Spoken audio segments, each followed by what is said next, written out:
करते हैं सफदराबाद का, जहां से रिपोर्ट कर रहे हैं हमारे नुमाइंदे ताहिर खान। सफदराबाद के नवाही गांव नवा कोट में कादियानी अपना मुर्दा जबरदस्ती असले के जोर पर मुसलमानों के कब्रिस्तान में दफनाने की कोशिश।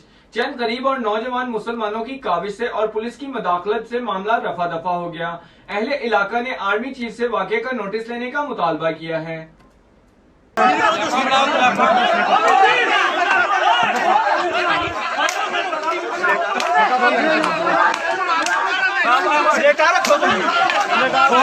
खींच भैन चौथी च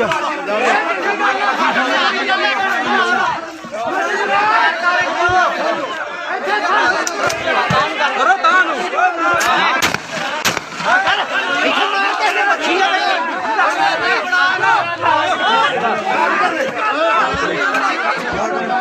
ਇਹਨਾਂ ਨਹੀਂ ਛੱਡਣਾ ਮੇਰੀ ਭੈਣ ਨੂੰ ਵਿਆਹ ਵਾਲੇ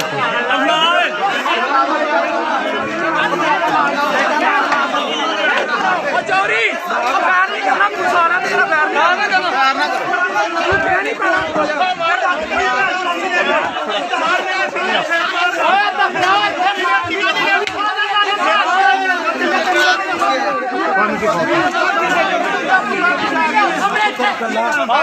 बात चलती यार